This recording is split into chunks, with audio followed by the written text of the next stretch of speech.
The third day of captivity began like the others.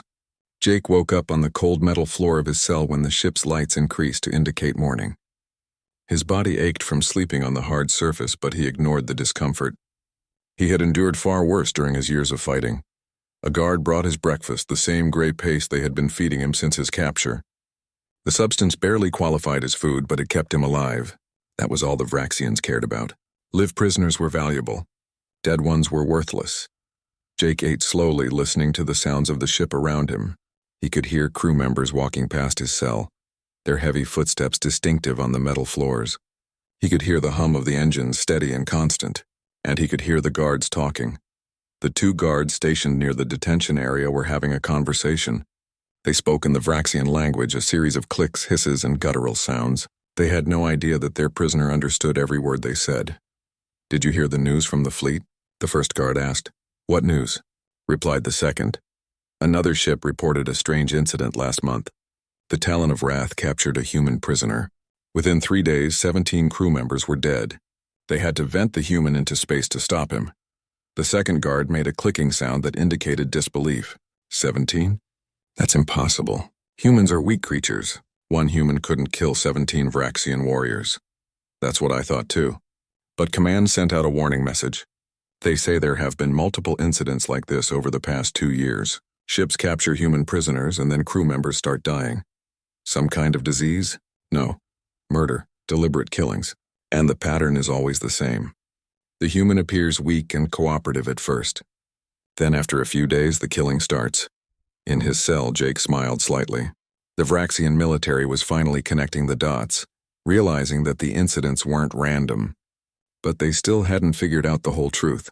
The first guard continued. Command mentioned a name in the warning. They called him the Reaper. They say he's a human who infiltrates our ships and kills everyone aboard. Some of the reports claim he's killed thousands of our people. That's just propaganda, the second guard said firmly. Human psychological warfare. They want us to be afraid of our prisoners. But there's no such thing as this Reaper. It's impossible for one being to cause that much damage. Maybe. But the warning said to be careful with human prisoners. It said to increase security protocols and never let them out of their cells. Then it's a good thing our prisoner is just a maintenance worker. He's too scared to even look at us directly. The guards laughed and moved away, continuing their patrol. Jake listened to their footsteps fade into the distance. He returned to his meal, eating the gray paste without really tasting it. His mind was already working on the next phase of his plan. The stories the guards had mentioned were mostly true. Jake had been conducting this type of mission for nearly 2 years now. He would allow himself to be captured, then systematically eliminate the crew of whatever ship held him. Sometimes he escaped afterward. Sometimes he died. But he always completed his mission first. The Vraxian Empire had killed his family 3 years ago. His wife Linda and his daughter Sophie had been traveling on a civilian transport when a Vraxian warship attacked it. There were no survivors, no warning, no mercy, just sudden, brutal violence against innocent people. Jake had been serving in Earth's Special Forces at the time, stationed far away. By the time he learned what happened, his family was gone. The transport had been completely destroyed. There wasn't even anything left to bury. Something had broken inside Jake that day. The military offered him time off, counseling, support, but none of it helped. The pain and rage were too strong. He requested to be assigned to missions against the Vraxians. When his requests were denied because he was considered too emotionally compromised, he went absent without leave. For a while, Jake had simply killed Vraxian soldiers wherever he found them. He attacked their outposts, sabotaged their supply lines, and eliminated their patrols. He became very good at it, but individual killings weren't enough. He needed to hurt them more. That's when he developed his new strategy. He would let himself be captured, infiltrate their ships, and destroy them from within. It was dangerous, often suicidal, but it was effective. And every ship he destroyed was one less ship that could attack human civilians. The Earth military eventually learned what he was doing. They couldn't officially approve of his methods, but they didn't try very hard to stop him either. Instead, they began quietly supporting him. They provided intelligence about Vraxian ship movements. They positioned rescue vessels nearby when possible. And they let the legend of the Reaper grow. The legend served a purpose. It made the Vraxians afraid. It made them second-guess every human prisoner they captured. And fear was a powerful weapon. Later that day, a different guard brought Jake his evening meal. This guard was younger than the others, less experienced. Jake had been watching him for the past 3 days, noting his habits and routines.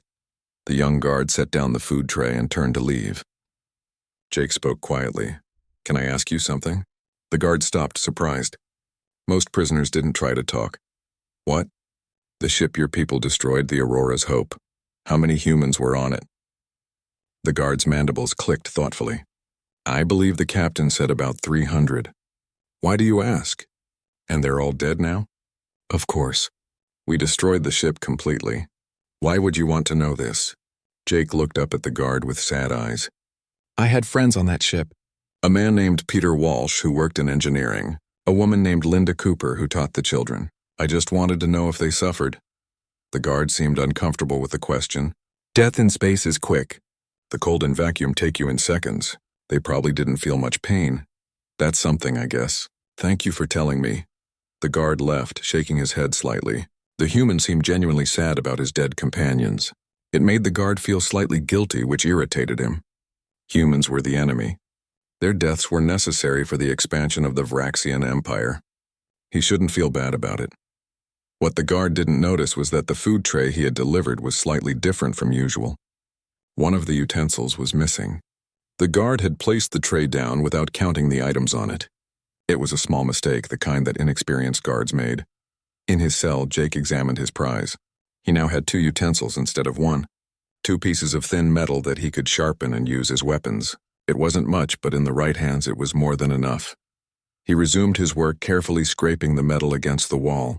The sound was too soft to be heard over the ship's engine noise.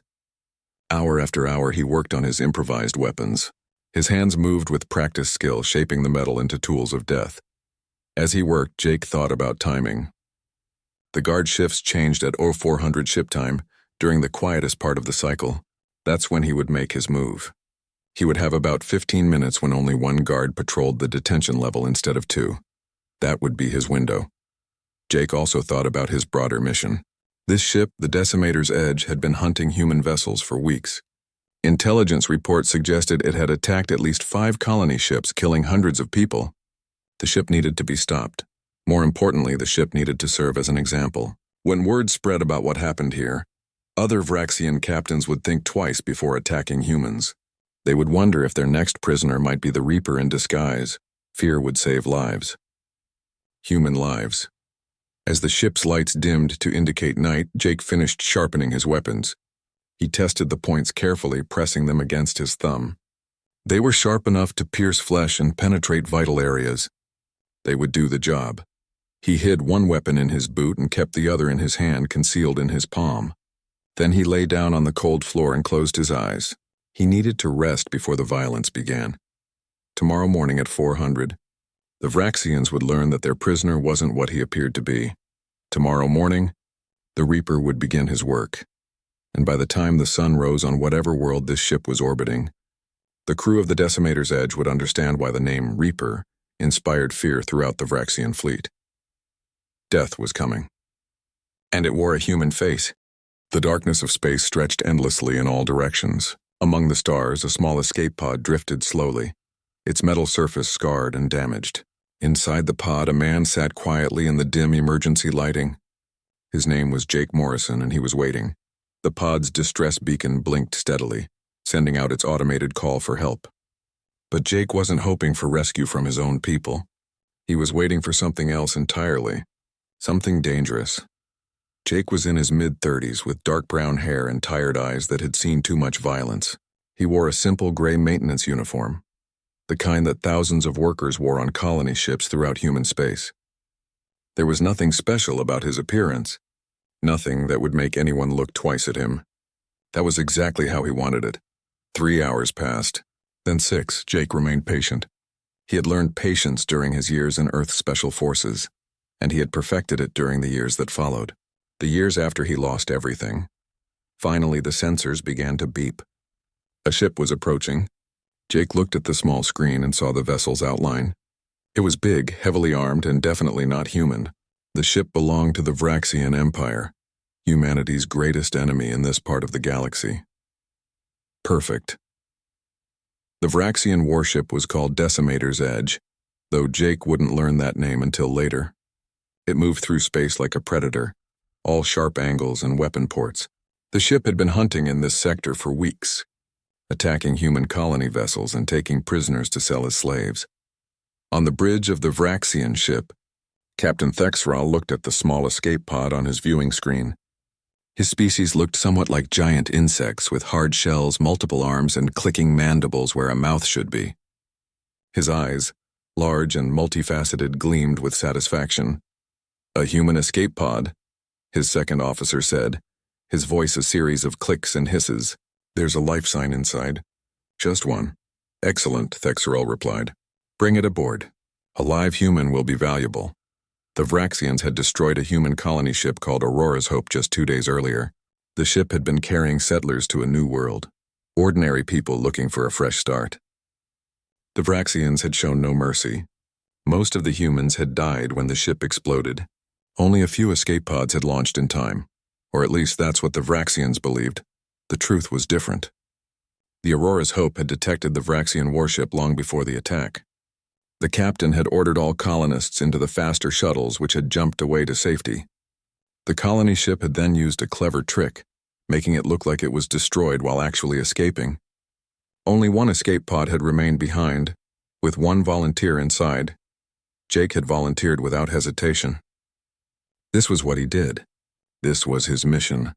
The Vraxian ship's tractor beam grabbed the small pod and pulled it into the cargo bay. Jake felt the motion change as the pod was dragged through space. He took a deep breath and prepared himself. It was time to play his part.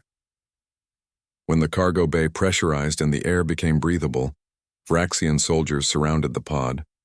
They wore armor and carried weapons, ready for anything. The pod's hatch opened with a hiss. Jake stumbled out, coughing and holding his hands up. He made himself look weak, frightened, and confused. His legs shook slightly as he stood. His eyes were wide with fear. "Please," he said, his voice trembling. "Don't hurt me. I'm not a soldier. I'm just a maintenance worker. Please." The Vraxian soldiers clicked their mandibles in what might have been laughter. To them, humans were weak creatures, easy to capture and break. This one looked especially pathetic. Captain Thexral arrived in the cargo bay to see his prize. He looked down at Jake with his large insect-like eyes. "What is your name, human?"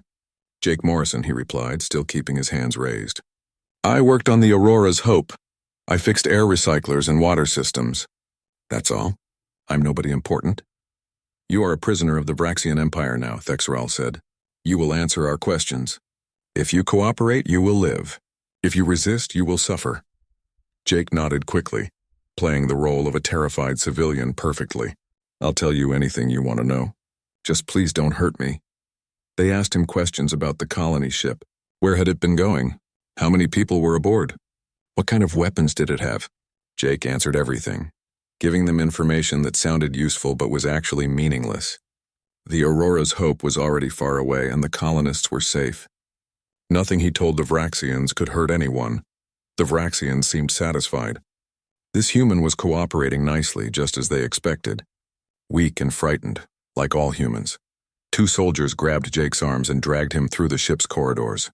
He made a point of looking around nervously as if overwhelmed by his surroundings, but his eyes were actually memorizing everything: the layout of the corridors, the position of the security cameras, the locations of the weapon storage areas. Every detail went into his memory. They threw him into a detention cell on the lower deck. The cell was small, barely big enough for Jake to lie down. The walls were metal, cold, and uncomfortable. A single dim light provided minimal illumination. There was no bed, no toilet facilities, nothing but hard floor. The cell door slammed shut with a heavy clang. Jake was alone. He sat in the corner and waited for the footsteps to fade away. When he was certain no one was nearby, his expression changed. The fear disappeared from his face. His eyes became cold and calculating. A small smile touched his lips. Jake had been captured by the Vraxians exactly as planned. Now he was inside their ship, past all their external defenses. They thought he was a helpless prisoner. They had no idea what they had really caught. For the next 3 days, Jake played his role perfectly. When guards brought him food, he thanked them nervously. When they asked more questions, he answered with a shaky voice. He made himself seem weak, broken, and harmless. But during those 3 days, Jake was working. He listened to every conversation he could hear. The Vraxians didn't know he understood their language, so they spoke freely around his cell. He learned the guard schedules. He learned which crew members were lazy or careless. He learned the ship's routine. He also prepared his weapon. The food trays came with a thin metal utensil for eating. It was flimsy and dull, but Jake spent hours in his cell, scraping it against the wall in a way that made no noise. Slowly, patiently, he sharpened one end into a point. On the third night, Jake sat in his cell and felt ready. He had memorized the guard patterns. He had his improvised weapon. He knew where he needed to go and what he needed to do. The Vraxians had captured many humans before. They thought they understood the species. They believed humans were soft, weak, and easily controlled. They were about to learn how wrong they were. Jake Morrison had another name, one that was whispered in fear throughout the Vraxian fleet. Some called it a legend. Some called it a myth. Some refused to believe the stories were real. But they were real. Every single one. They called him the Reaper, and tomorrow the killing would begin. On the bridge of the Decimator's edge, Captain Thexrell stared at the security monitors in growing horror. The screen showed scenes of carnage throughout his ship. Dead crew members lying in corridors, damaged systems sparking and smoking, and at the center of it all, a single human moving with deadly purpose. "Status report," Thexrell demanded, his voice tight with barely controlled panic. His tactical officer's hands shook as he checked the displays. 23 crew members confirmed dead, Captain. Multiple systems damaged. Engineering is offline. The armory has been destroyed. He's moving toward the central corridor. 23? How can one human kill 23 trained warriors? The second officer looked up from his console, his large eyes reflecting fear. "Captain, I've been analyzing the attack patterns and cross-referencing with military intelligence reports. The way he moves, the tactics he uses, the precision of his strikes. Sir, I believe we've captured the Reaper." The bridge fell silent. Every crew member turned to look at the captain. The Reaper was supposed to be a myth, a scary story used to frighten young soldiers, but the evidence was playing out in real time on their monitors. "The Reaper is just human propaganda," Thexrell said, but his voice lacked conviction. "Is he?" the second officer replied. "Look at the security footage." He knew exactly where our blind spots were. He knew the ship's layout better than some of our own crew. He infiltrated using maintenance passages that most of our people have forgotten exist. This isn't a lucky prisoner making a desperate escape. This is a planned military operation conducted by a professional. On the main screen, they watched as Jake set up an ambush at a corridor junction. Several security teams ran straight into his trap. The grenades exploded and Jake's precise rifle fire cut down the survivors. It was brutal and efficient. "How many more security teams do we have available?" Thexrell asked. 3 teams, Captain. But they're scattered throughout the ship, trying to respond to multiple emergencies. Pull them all back to the bridge. We'll make our stand here. Seal all the blast doors. I want every approach to the command center locked down. The crew worked quickly to implement the captain's orders. Heavy blast doors slid into place, sealing off the bridge from the rest of the ship. Remaining security personnel took up defensive positions around the command center. If the human wanted to reach the bridge, he would have to fight through multiple layers of defense. Thexrell watched the monitors as Jake continued his assault. The human was heading directly for them, not even trying to hide anymore. He moved through the corridors like he owned the ship, killing anyone who got in his way. "He's approaching Sector 7, the tactical officer reported. "That's where we concentrated our defensive forces. 20 soldiers are waiting for him behind portable barriers. He'll have to come through a single corridor. It's a perfect killing ground." On the screen, they could see the defensive position. The Vraxian soldiers had set up energy barriers across the corridor, creating cover to shoot from. They had heavy weapons positioned to create overlapping fields of fire. It was a textbook defensive setup. Nothing could get through that corridor alive. Jake reached the corridor entrance and stopped. He could see the barriers ahead, could see the soldiers waiting behind them. A normal person would have retreated, looking for another route. Jake pulled 2 grenades from his belt. He threw the grenades high, bouncing them off the ceiling so they arced over the barriers and dropped behind them. Then, as the grenades exploded, he charged forward. The explosions threw the defensive position into chaos. Soldiers died or were knocked down by the blast. Those who remained standing turned to face the new threat behind them, leaving their front undefended. Jake ran straight into the smoke and fire. His rifle barked repeatedly, each shot finding a target. He moved between the barriers like water flowing around rocks, his knife flashing out to strike at anyone who got too close. The Vraxian soldiers were trained and experienced, but they had never faced anything like this. They were used to fighting opponents who fought like they did, standing and trading shots. Jake fought like a storm, constantly moving, striking from unexpected angles, disappearing into smoke only to reappear somewhere else. In less than a minute, the entire defensive position was destroyed. 20 soldiers lay dead or dying. Jake stood in the middle of the carnage, reloading his weapon. Then he looked directly at one of the security cameras. On the bridge, every crew member felt a chill as the human stared into the camera. His face was covered in alien blood. His eyes were cold and empty. He looked like death itself. Then Jake smiled. It wasn't a happy expression. It was the smile of a predator who had cornered its prey. "Seal the final blast door," Thexral ordered, his voice shaking. "Everyone to defensive positions." "He's coming." The crew scrambled to obey. The personal guard surrounded the captain, their weapons trained on the sealed entrance to the bridge. Every eye watched the blast door, waiting for the attack. Jake reached the blast door and examined it carefully.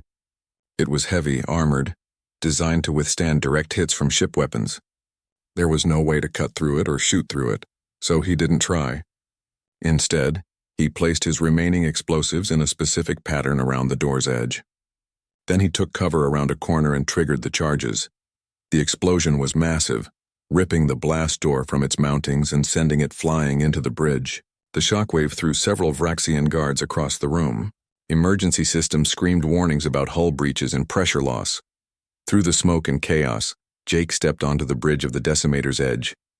The remaining guards opened fire immediately. Plasma bolts filled the air, turning the bridge into a light show of deadly energy. Jake dove behind a console for cover, letting the shots pass over him. He counted the shots, listening to the rhythm of fire. When there was a pause as weapons recharged, he popped up and returned fire. His shots were carefully aimed. Each one found a target. One guard went down, then another, then a third. Captain Thexral fired his personal weapon at the human, but his shots went wide. He wasn't a soldier. He was a ship captain, more comfortable giving orders than fighting personally. His hands shook as he tried to aim. Jake's return shot hit Thexral in the shoulder, spinning him around. The captain's weapon fell from his hands. He collapsed against his command chair, clutching his wounded shoulder. The last few guards tried to form a defensive line, but Jake was already moving again. He threw his final grenade into their midst. The explosion eliminated them as a threat. Suddenly, the bridge was quiet. The alarm still wailed and emergency systems still flashed warnings, but the shooting had stopped. Jake stood among the dead and wounded, his weapon still ready, his eyes scanning for any remaining threats. There were none. He had won. Jake walked to where Captain Thexral sat, bleeding. The Vraxian looked up at him with fear and confusion in his large eyes. "You're him," Thexral said weakly. "The Reaper. The stories are true." "Every single one," Jake replied calmly. "How? How did you do this? You were just one human against my entire crew." Jake looked around the ruined bridge at the bodies of the soldiers who had thought themselves superior. "You made a mistake. You thought humans were weak. You thought we were easy prey. I'm here to teach you differently. You came aboard my ship deliberately. You let us capture you. Why? Because I needed to send a message. Your empire has been attacking human colonies, killing innocent people. I'm making sure you understand that humans aren't helpless victims. We fight back." Thexral coughed, pain evident in his expression. "You've killed most of my crew. What now? Will you destroy the ship?" "No," Jake said. He walked to the communications console and began working the controls. "I need some of you to survive. You need to tell the rest of your fleet what happened here. You need to spread the word about what happens when you capture a human. You want us to be afraid. I want you to think twice before attacking another colony ship. I want every Vraxian captain to wonder if their next prisoner might be me. Fear will save lives, human lives." Jake finished working the console. He had sent out a distress signal on a specific frequency, one that only human military vessels would recognize. Help was coming. He looked at the main view screen and allowed himself a small smile. 3 ships had just dropped out of faster-than-light travel. They were human warships, exactly where they were supposed to be. Captain Thexral followed Jake's gaze and understood. This was all planned. The capture, the attack, everything. You were bait to lure my ship here. The colony ship you attacked? The Aurora's Hope? It escaped. All 300 colonists are safe. You destroyed an empty ship. The only real thing was me. I volunteered to be captured so I could get inside your defenses. Thexerl stared at the approaching human warships, his defeat complete. Why go to such lengths? Why risk your life? Jake's expression hardened. Because 3 years ago, a Vraxian warship attacked a civilian transport. My wife and daughter were on that transport. There were no survivors. Understanding dawned in Thexerl's eyes. So this is revenge? No. Revenge would be irrational. This is justice and deterrence. Jake gestured at the ruined bridge, the dead crew. This is what happens when you attack humans. This is the price your people pay. The human warships were almost in weapons range now. The ship's chronometer read 400 when Jake opened his eyes. He had trained himself to wake at specific times without an alarm. His body knew when it was time to move. He stood slowly, stretching his muscles carefully.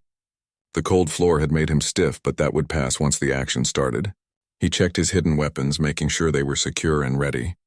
The sharpened metal pieces felt solid in his hands. Outside his cell, the detention area was quiet. Most of the ship's crew were asleep during this shift. Only essential personnel remained awake, and the detention level wasn't considered essential. Just one guard patrolled this area during the early morning hours. Jake moved to the corner of his cell where he couldn't be seen from the viewing port in the door. Then he lay down on the floor, perfectly still. He slowed his breathing until it was barely noticeable. From outside the cell, he would look unconscious or possibly dead. He waited. 15 minutes passed. Then he heard footsteps approaching. The guard was making his regular rounds, checking each cell.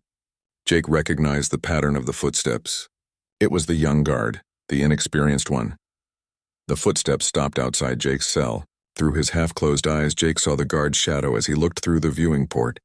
There was a long pause. Then the guard made a worried sound, a clicking noise that indicated concern. The human prisoner was lying on the floor, not moving. The guard couldn't tell if he was breathing. Jake heard the guard mutter something in the Vraxian language. He sounded worried. A dead prisoner would be his responsibility.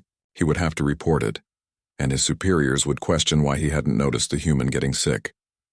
The guard's training said he should call for backup before entering a cell, but the guard was young and didn't want to look foolish by calling others if the prisoner was simply sleeping. Besides, what threat could a weak human pose? The cell door opened with a mechanical hiss. Jake remained perfectly still, controlling his breathing, waiting for the exact right moment. He heard the guard step into the cell, heard the cautious footsteps approaching. Then the guard was standing right next to him, leaning down to check if he was alive. Jake moved. Years of combat training compressed into a single explosive moment. Jake's hand shot up, driving the sharpened metal directly under the guard's jaw.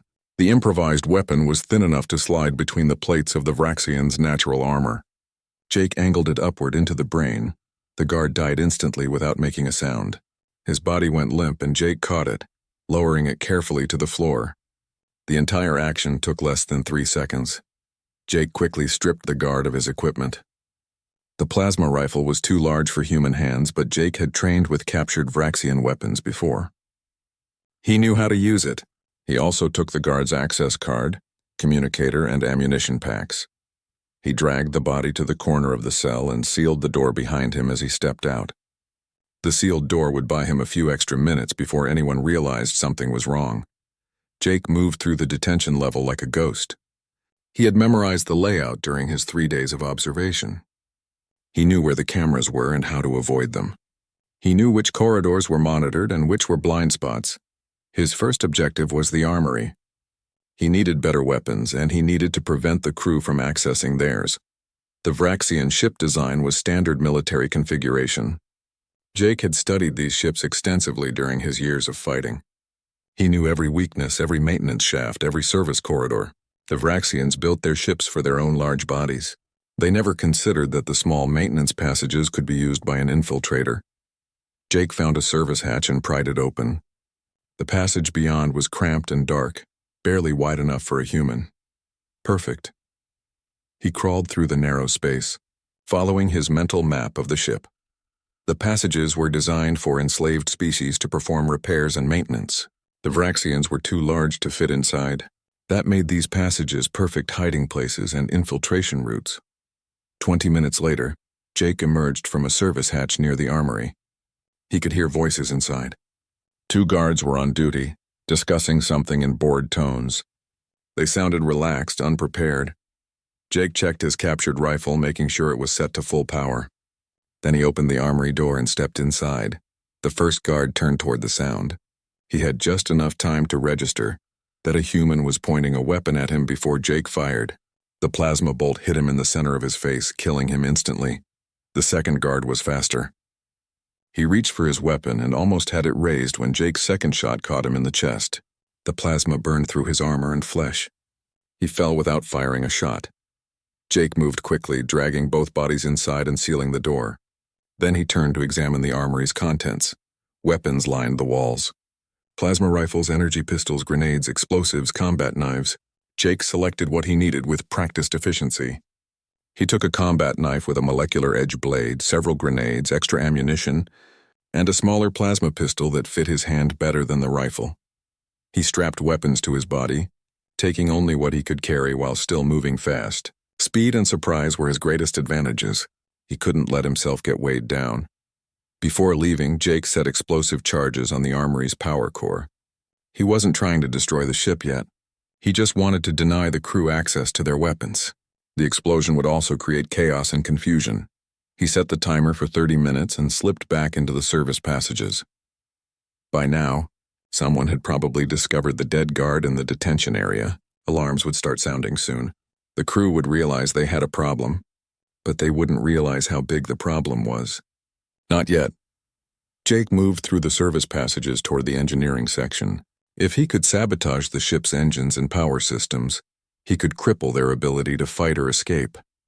As he crawled through the narrow passages, alarms began to wail throughout the ship. He had been discovered. The hunt was on, but Jake wasn't running away. He was hunting too. He emerged from a service hatch in the engineering section. 3 Vraxian crew members were working on a power conduit, their backs to him. They looked up in surprise when they heard the hatch open. Jake shot the first one before any of them could react. The second one managed to shout a warning before Jake's knife found his throat. The third one ran for the alarm panel, but Jake's next shot dropped him before he could reach it. 3 more dead. Jake moved deeper into engineering, placing explosive charges on key systems. He wasn't trying to cause a reactor meltdown. That would be unnecessarily cruel and might kill human prisoners if there were any. Instead, he targeted the cooling systems and power distribution networks. The charges would create failures that would take hours to repair. The ship would be crippled but not destroyed. That was important. Jake needed some of the crew to survive so they could spread the story of what happened here. Behind him, he heard running footsteps. A security team was responding to the alarm. Jake ducked behind a large piece of machinery and waited. 5 Vraxian soldiers entered engineering, weapons ready. They spread out, searching for the intruder. Their training was good, but they were looking for a target that fought like they did. They weren't prepared for someone who used stealth and ambush tactics. Jake let them pass his hiding spot. Then he threw a grenade into their midst. The explosion was devastating in the confined space. 2 soldiers died instantly. A third was badly wounded. The remaining 2 turned toward the source of the grenade. Jake was already moving. He came around the machinery from a different angle, his knife in one hand and his pistol in the other. He shot one soldier in the head and slashed the other's throat as he passed. Both died before they could fire their weapons. The wounded soldier tried to crawl away. Jake ended his suffering with a quick shot. 8 soldiers dead in less than 2 minutes. Jake paused to catch his breath. His heart was pounding, but his hands were steady. He had done this type of fighting many times before. Violence was a language he spoke fluently. The explosive charges in the armory detonated right on schedule. The explosion rocked the ship, and emergency alarms added their sound to the chaos. Jake smiled grimly. The crew would be panicking now, trying to understand what was happening. He set the charges in engineering to detonate in 5 minutes, then moved toward his next objective, the bridge. If he could reach the command center, he could complete his mission. As he moved through the corridors, he heard more soldiers coming. Lots of them. The ship's captain had probably ordered every available security team to hunt for the intruder. Jake had expected this. He found a junction where 3 corridors met and set up an ambush. He placed a grenade on a tripwire across one corridor, positioned himself in another with a clear line of fire. When the security teams arrived, rushing toward engineering, they triggered the trap. The grenade exploded, killing several soldiers and throwing the rest into confusion. Jake opened fire from his position, picking off targets with careful shots. The Vraxians tried to return fire, but they were caught in a crossfire of their own making. They couldn't see Jake clearly and their shots went wild. Within seconds, the entire security team was dead or dying. Jake reloaded his weapon and kept moving. The human warship Retribution moved alongside the crippled Vraxian vessel, its docking tubes extending to connect with the damaged ship. Marine boarding teams prepared to enter, weapons ready, expecting resistance. They found none. The surviving Vraxian crew members had surrendered, shocked and broken by the violence that had torn through their ship. They offered no fight as the human Marines rounded them up and placed them in the same detention cells where they had held Jake. Jake stood in the corridor near the docking port, waiting. His uniform was covered in blood, both his own and alien. He had minor injuries from the fighting, cuts and bruises, but nothing serious. He had been lucky this time. Commander Lisa Patterson was the first person through the docking tube. She was a tall woman in her 50s with short gray hair and sharp eyes that had seen too many battles. She took one look at Jake and shook her head. "Morrison, you look like hell." "Thank you, Commander. I feel worse than I look." Patterson surveyed the damage visible in the corridor. Bodies still lay where they had fallen, and emergency systems continued to flash warnings. "How many did you kill this time?" "I stopped counting at 50. Maybe more. The ship had a crew of about 200. Most of them are dead. And you did this alone." "Again." Patterson sighed heavily. "You know, every time you pull one of these missions, it gets harder to classify you. The military doesn't know whether to give you medals or court-martial you. I went absent without leave 2 years ago. I'm pretty sure they've already decided on court-martial. They've decided to look the other way. Your actions might be unauthorized, but they're effective. Vraxian attacks on civilian targets have decreased by 40% in the sectors where you've been operating." Jake nodded slowly. That was good news. Fewer attacks meant fewer dead colonists, fewer families destroyed like his had been. What about the Aurora's Hope? The colonists? All safe. They reached New Terra yesterday. 300 settlers, including 40 children, all alive and well because you made sure this ship couldn't chase them down. For a moment, Jake's hard expression softened. 300 lives saved. 40 children who would grow up with their parents. It made the violence worth it. Almost. The survivors from this crew, Patterson continued, they'll be interrogated and then returned to the Vraxian Empire as part of the next prisoner exchange. They'll tell their people what happened here. That's the point. I need them to spread the story. They will. In fact, they already are. Patterson pulled out a small datapad and showed Jake the screen. It displayed a Vraxian military communication that human intelligence had intercepted. This message went out on Vraxian fleet channels an hour ago. It's a warning about the Reaper. They're calling you the Ghost of Terra, the Unkillable, the Demon Who Walks. Jake read the message. It described him in terms that were almost mythological, attributing to him abilities and attacks he had never performed. The legend was growing beyond the reality. They're saying I've destroyed 15 warships single-handedly, Jake noted. I've only destroyed 8. The truth doesn't matter anymore. The legend does. Every Vraxian captain in the fleet is now paranoid about human prisoners. Some ships are refusing to take prisoners at all, which means they're not attacking civilian vessels as much. Your fear campaign is working. Jake handed back the datapad.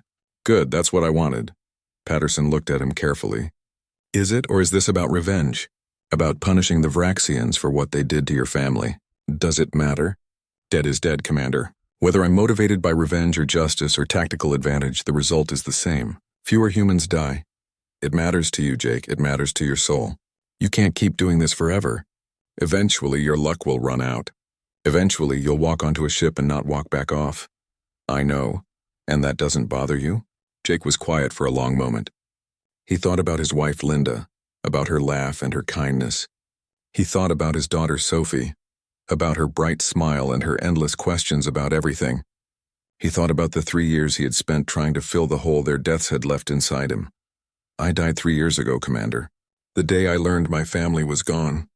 This person standing here, doing these missions, he's just a ghost. A ghost with a purpose. Patterson reached out and put a hand on his shoulder. You're not a ghost, Jake. You're a good man doing terrible things for the right reasons. But even good men can break. The brass wants you to come in. They want you to work within the official structure, with support and backup. You don't have to do this alone anymore. I work better alone. Support and backup means delays and approvals and mission committees. By the time everyone agrees on a plan, more colonists are dead. So what's your next move? Where do you go from here? Jake walked to a viewing port and looked out at the stars. Somewhere out there, more human colonies were being built. More families were trying to make new lives. And somewhere out there, more Vraxian warships were hunting them. I go where I'm needed. Intelligence will tell me where the Vraxians are operating. I'll find a way to get captured. And I'll do this again. And when you eventually get killed, then someone else will have to become the Reaper. The legend is bigger than me now. Even if I die, the Vraxians will still fear the name. That fear will protect people. Patterson nodded, understanding that she couldn't change his mind. At least let us help. We'll keep positioning rescue ships near your operations.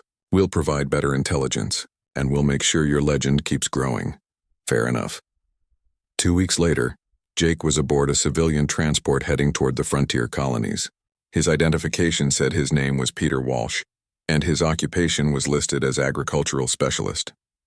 He wore simple clothes and kept to himself, just another anonymous traveler among dozens. The transport carried supplies and equipment to a new settlement called Hope's Landing. The colony was only 6 months old, still vulnerable, still learning how to survive on an alien world. The colonists aboard were excited, talking about the new lives they would build. Jake sat in the common area listening to their conversations. A young couple discussed what they would name their first child. An older man talked about the farm he planned to start. A woman described the school she wanted to establish for the colony's children. They were happy, hopeful, full of dreams for the future. They didn't know that Vraxian warships had been spotted in nearby sectors. They didn't know that their settlement was in danger, but Jake knew, and he was here to make sure they stayed safe. A little girl, maybe 7 years old, came over to where Jake sat. She had blonde hair and curious eyes. She reminded him painfully of Sophie. "Hello," the girl said. "Are you going to Hope's Landing too?" "Yes, I am. What will you do there?" "I'll help keep people safe." "Are you a soldier?" Jake smiled softly. "I used to be. Now I'm just someone who tries to help. My dad says the colonies are dangerous. He says there are aliens who don't like humans. Is that true?" "Some aliens don't like us. But humans are tougher than we look. We protect each other." The girl nodded seriously, then ran back to her parents. Jake watched her go, his expression sad. Children like her were why he did this work. They deserved to grow up safe, to live their lives without fear. The transport jumped to faster-than-light speeds, carrying its passengers toward their new home. Jake looked out the viewing port at the strange colors of hyperspace. Somewhere ahead in normal space, Vraxian ships might be waiting. If they were, Jake would deal with them. He would let himself be captured. He would infiltrate their ship. He would kill their crew and send another message to the Vraxian Empire. He would be the Reaper once more. The war between humanity and the Vraxian Empire would continue for years. Battles would be fought. Treaties would be negotiated and broken. Millions of beings on both sides would live and die as the conflict ground on. But in the shadows of that war, one man would continue his lonely mission. He would move from ship to ship, from battle to battle, always fighting, never stopping. The legend would grow with each mission. Some stories would be true, others would be exaggerations, but all of them would serve the same purpose: fear. Vraxian captains would learn to fear human prisoners. They would wonder if the weak-looking civilian they captured might be the Reaper in disguise. That moment of hesitation, that flicker of fear, would save countless lives. Jake Morrison knew he wouldn't survive forever. Eventually his luck would run out. Eventually he would walk onto a ship and die there. But he didn't care.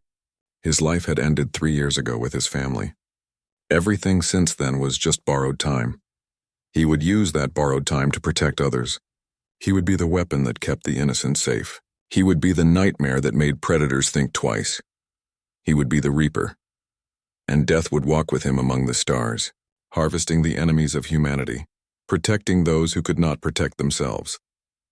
The transport continued its journey, carrying Jake toward his next mission. Behind him lay a trail of destroyed ships and terrified enemies. Ahead of him lay more battles, more violence, more death. But also ahead of him were the colonists he would save, the families that would survive because he fought for them, the children who would grow up safe because he stood in the darkness and kept the monsters away. That was enough. It had to be enough because someone had to do this work.